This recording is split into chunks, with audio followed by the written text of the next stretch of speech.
专题讲座：肌酸酐过高时的饮食指南，3种可以安心享用的水果，与3种必须避免的隐形杀手。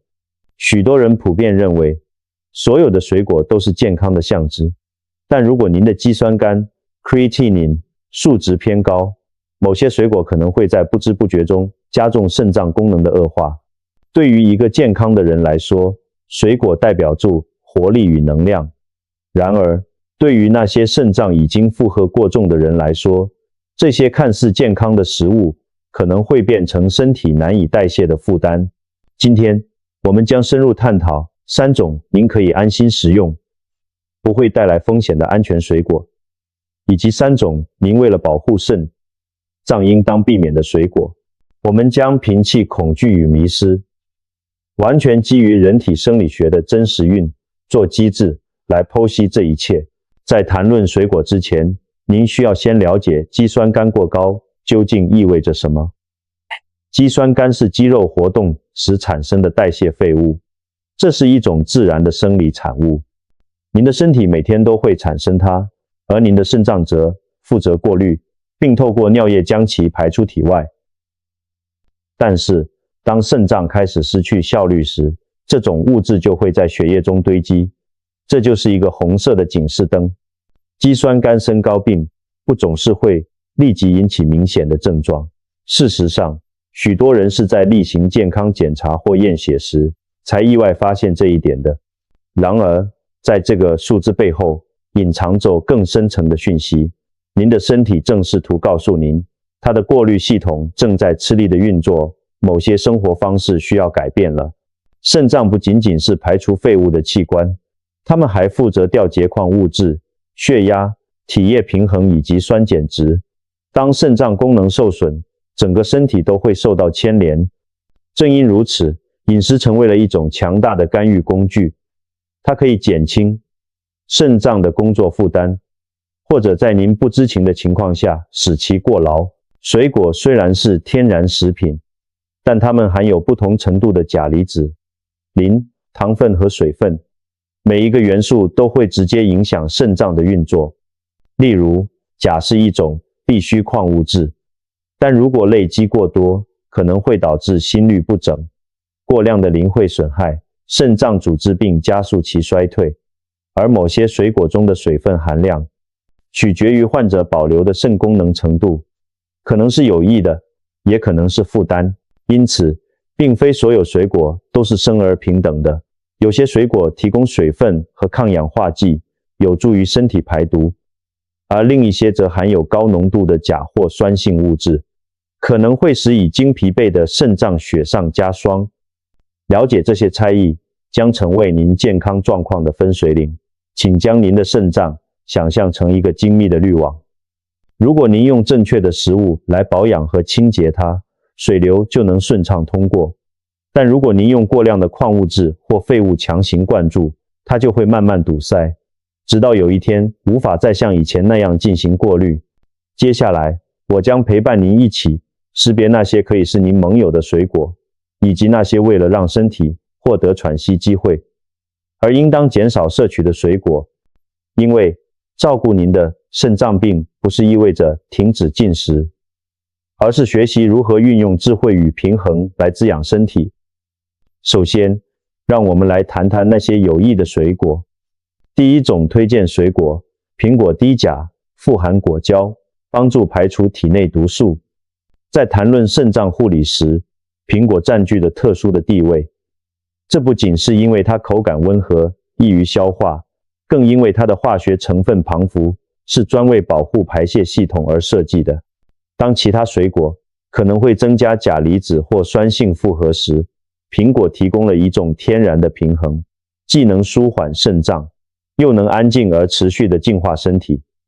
在我的临床观察中，看过许多肌酸酐数值升高的患者，比如林伯伯，他在规律地将苹果纳入饮食后，整体健康状况有了渐进式的改善。早起时的沉重感减少了，消化更顺畅，精神也更好了。虽然这不是治愈疾病的特效药，但其调节作用是如此真实。甚至往往能反映在检验报告的数据上。为什么会这样呢？答案在于其独特的成分。苹果是钾含量最低的水果之一，每100公克仅约含150毫克的钾，这远低于香蕉、柳橙或酪梨。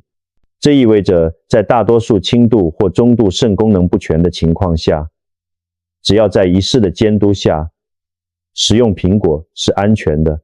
低钾特性避免了过滤系统的超载，这对于已经在费力工作的肾脏至关重要。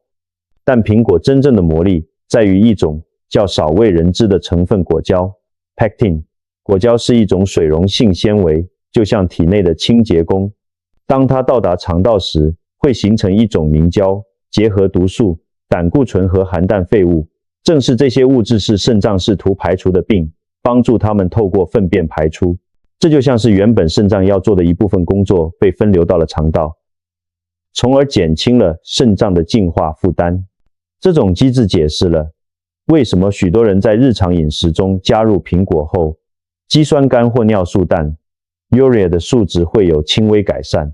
这并非因为水果直接降低了肌酸酐，而是因为身体在废物到达肾脏之前就已经更有效地排除了它们。这是一种生理上的辅助，而非奇迹。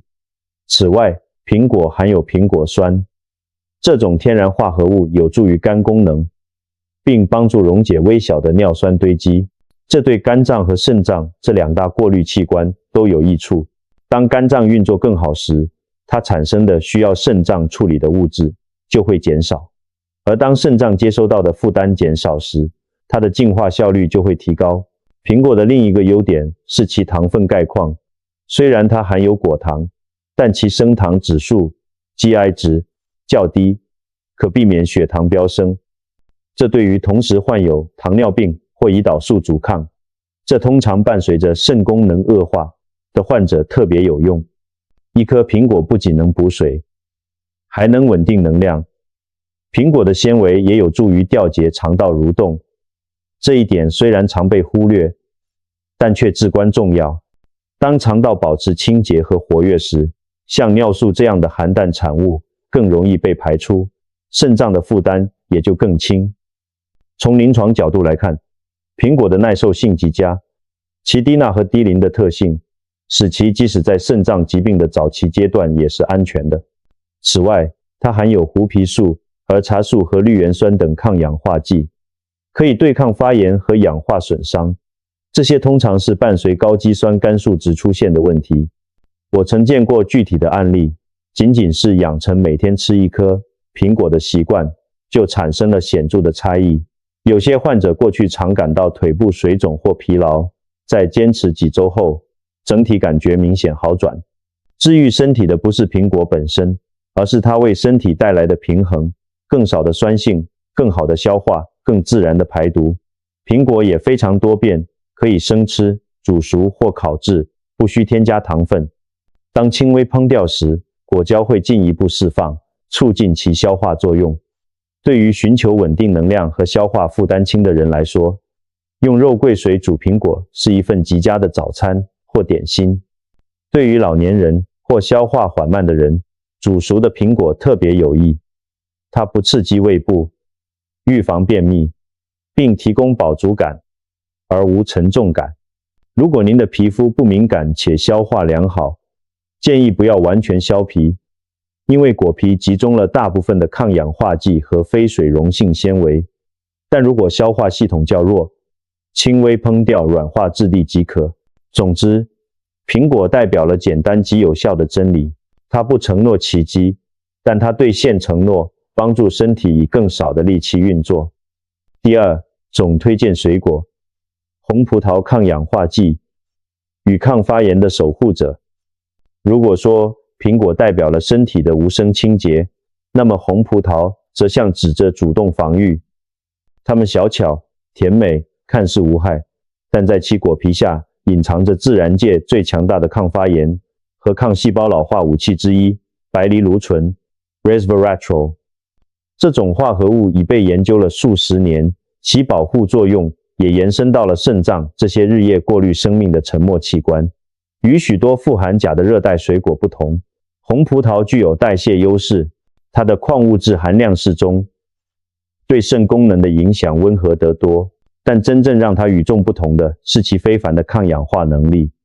每一串葡萄都是多酚、类黄酮和花青素的天然宝库，这些色素赋予了它特有的深色。这些分子有能力中和自由基，那些因压力、高血糖、污染或不良饮食而在体内累积的不稳定粒子。当自由基增加时，损伤会倍增，细胞氧化、膜结构恶化，而依赖极细微循环的肾脏就会发炎。这就是红葡萄发挥作用的地方。白藜芦醇就像一面盾牌，保护血管壁，改善微血管流动，并减少损害肾脏组织的发炎信号。临床研究显示，白藜芦醇有助于调节氧化压力并改善血管内皮功能，这是血液正常流经肾脏微小血管的关键因素。我见过像陈阿姨这样的患者，在每天摄取一小把红葡萄，约10到12克后，注意到微妙但持续的改善，水肿减少，双腿不再沉重，消化更轻松。某些情况下，肌酸酐数值甚至有轻微下降。这不是因为葡萄能治病，而是因为它们帮助身体维持一个抗发炎的环境，让肾脏能在阻力较小的情况下工作。秘密在于其血管扩张作用。红葡萄促进一氧化氮的产生，这是一种能放松血管、改善循环的分子。这种效应至关重要，因为肾脏极度依赖血流，每分钟它们接收心脏泵出近1/5的血液。如果血液循环良好，过滤效率就高，反之，损害就会累积。此外，葡萄含有少量的单宁酸，对动脉和微血管有保护作用。肾脏若有良好的血液灌注，就能更好的养合，更容易排除毒素，并降低纤维化的风险。另一个有趣的方面是它与血压的关系。白藜芦醇有助于通过改善血管弹性来维持血压稳定。当血压维持在正常水平时，肾脏就不会受到持续的张力压迫。别忘了，高血压是肾脏逐渐受损的主要原因之一。虽然吃红葡萄不能取代药物治疗，但它是一个强大的预防性支持。它们还拥有一种吸收缓慢的天然糖分，可避免血糖剧烈波动。因此，即使是胰岛素阻抗或糖尿病控制良好的患者，也可以适量食用。与纤维流失、糖分浓缩的加工果汁不同，完整的葡萄保持了结构完整，允许能量逐渐释放。在临床实践中，我看到像在点心时坚持一把葡萄这样的小习惯，改变了患者对饮食的看法。他们不再将肾脏病饮食视为一连串的禁令，而是开始将其视为有目的地滋养身体的机会。这种情绪上的差异也是疗愈的一部分。然而，必须注意分量，它的甜味可能会让人不自觉吃多。一般来说，每天一小把，相当于一个小茶杯的量，就足以获得益处，而不会让身体摄取过多果糖。建议选择新鲜且颜色深品种，因为越红或越紫的品种，白藜芦醇和花青素含量越丰富。另一个食用建议是连皮食用，虽然纤维较粗，但那是抗氧化剂最集中的地方。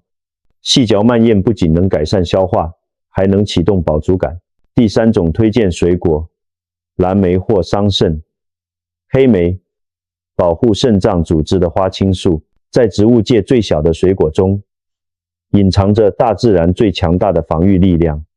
蓝莓和桑葚就是完美的例子，在它们深邃的颜色背后，蕴藏着已知最高浓度的抗氧化剂之一，特别是花青素 anthocyanins。这些天然色素能保护细胞免受氧化损伤，并强化体内最敏感的组织，包括肾脏组织。乍看之下，它们是娇嫩的水果，但在体内，它们就像真正的细胞修复师。规律食用有助于减少慢性发炎，改善微血管循环，并促进肾脏组织的再生。因此，近年来多项临床研究已开始将它们是为肾脏保护饮食的基石。蓝莓和桑葚中的花青素不仅赋予其特有的紫色，还执行住重要的生理功能，中和自由基。长期受到自由基攻击会导致过滤功能丧失和肌酸酐升高。摄取富含花青素的水果，就像是给身体最精细的过滤器加上了一层保护层。这些分子减少血管内皮的发炎，改善组织养合，并预防微血管硬化，这对早期肾损伤至关重要。此外，蓝莓和桑葚的钾含量非常低，每100克约70到80毫克，这使它们成为安全的选择。即使对于肾功能已经受损的人来说也是如此。这意味着您可以适量食用，而不必担心难以过滤的矿物质会使身体超载。我曾在诊间看到患者在每周食用3次蓝莓或桑葚后，报告了显著的变化，皮肤更透亮，消化更轻松，腹部胀气减少，最重要的是感觉更有活力。这绝非巧合，因为当身体消炎时，整个新陈代谢都会变得和谐。另一个迷人之处是它们对泌尿道的影响，特别是蓝莓含有原花青素，可防止细菌附着在泌尿道壁上。这不仅有助于预防感染，还减少了可能加重轻度肾损伤的细菌负荷。简而言之，它们保持了肾脏排泄废物的通道清洁。此外，它们含有如苯甲酸和奎宁酸等天然有机酸，能轻微酸化尿液，有利于残留物的排出，防止结石或矿物质沉积。理想的食用方式是每天1小份，半杯到1杯，最好是新鲜且不加糖的，可以搭配低脂原味优格、燕麦或1小匙亚麻籽来增强抗氧化效果。请避免加工版本、工业果汁或果酱，因为它们通常含有过量的糖分。蓝莓和桑葚是肾脏的小小守护者，花青素提供保护，纤维调节肠道，低钾，避免超载。到目前为止，我们讨论了有助于肾脏的水果，但就像有益的水果一样，当肌酸酐开始升高时，有些水果是您应该限制或避免的。这不是因为它们本质上是坏的，而是因为它们的高钾、酸性或糖分水平可能会给已经在极限运作的肾脏带来额外的负担。第一种应避免的水果，香蕉高钾与肾脏超载的风险。香蕉是世界上最受欢迎的水果之一，但在肾脏健康方面，它无疑是最被误解的水果之一。对于一般健康大众，它是天然能量的象征，但对于肌酸酐过高或肾功能受损的人来说，它是一个无声的挑战。在正常情况下，香蕉是钾的极佳来源，对心脏和肌肉至关重要。但问题出在当肾脏无法有效排出多余的钾时，一根中等大小的香蕉可能含有400到450毫克的钾。如果肾脏功能正常，这些矿物质会随尿液排出，但若有肾损伤，钾就会在血液中累积，导致高钾血症。这可能会引发危险的心律不整或肌肉无力。在临床实践中，这往往只需要血清钾轻微持续升高，就会让肾脏进入过劳阶段。我见过许多患者因为认为香蕉天然健康而保持每天吃的习惯，结果检查发现钾指数持续偏高，简单地用苹果或红葡萄替换香蕉，就足以稳定数值。这不是香蕉的问题，而是代谢环境的问题。此外，熟透的香蕉会产生较高的酸性负荷，并含有较多的单糖，这都可能影响肾脏健康。因此，许多肾脏病饮食指南建议限制香蕉摄取。如果一定要吃，请选择较不熟、淡黄色、无黑斑的香蕉，且偶尔少量食用。第二种应避免的水果，柳橙与柳橙汁，高钾与酸性的双重负担。柳橙以富含维生素 C 著称，但对于肌酸酐过高的人来说，它可能成为一个隐形杀手。一颗中等大小的柳橙可能含有250到300毫克的钾，而一杯柳橙汁更是轻易超过500毫克。当肾丝球过滤下降时，这就是巨大的代谢超载。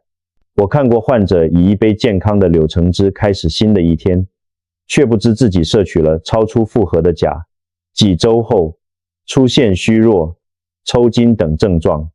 除了钾，柳橙汁的低 pH 值会增加体内的酸性负荷，导致轻微的代谢性酸中毒，长远来看会加剧肾脏恶化。此外，喝果汁与吃水果完全不同，榨汁会流失纤维并浓缩果糖，一杯果汁可能等于3、4颗柳橙的糖分和钾量，这会造成血糖飙升和肾脏过载。因此，许多肾脏营养专家不建议饮用柳橙汁。如果您喜欢柑橘味，可以尝试柠檬水或用橙皮屑调味。记住，即使是健康的食物，在身体失去调节能力时，也可能适得其反。第3种应避免的水果，酪梨虽健康，但钾含量极高。酪梨被誉为超级食物，富含好油。然而，当肌酸酐升高时，必须谨慎。酪梨的钾浓度极高，每100克约半颗就含有近500毫克的钾，甚至超过香蕉。对于肾丝球过滤率降低的人来说，这种营养素变成了负担。我曾见过遵循健康饮食、大量摄取酪梨的患者，实际上却是在透支肾脏。减少酪梨摄取后，肌酸酐和血钾数值显著改善。此外，酪梨含有较高的磷，这也是肾病患者难以排出的矿物质。虽然酪梨对心脏有益，但生病的肾脏不需要更多的钾或磷，它需要休息。如果您想摄取健康油脂，可以选择橄榄油、亚麻籽油或少量坚果，这些对肾脏的冲击较小。如果您一定要吃酪梨，请务必咨询医师，并严格控制分量，如偶尔1、2吃，且避免过熟的酪梨，因为其钾的生物利用率更高。透过今天的分享，我们理解了并非禁止或允许，而是关于有意识的选择。苹果、红葡萄、蓝莓与桑葚以其低钾、抗发炎的特性成为肾脏的盟友，而香蕉、柳橙与酪梨则因高钾和酸性，需要我们在肌酸酐升高时谨慎对待。请记住，定期咨询您的专科医师，监测肾丝球过滤率 GFR 是做出正确决策的基础。饮食可以辅助，但不能取代专业评估。从今天开始，调整1份水果，改变1个习惯，每一个小小的选择都在帮助您的肾脏恢复平静。健康不是瞬间失去的，它是通过我们每一次的选择，一步步找回来的。如果您是我们关注健康的观众朋友，请在下方留言，告诉我们您平时最常吃哪种水果。您的经验分享将帮助更多人走上正确的护肾之路。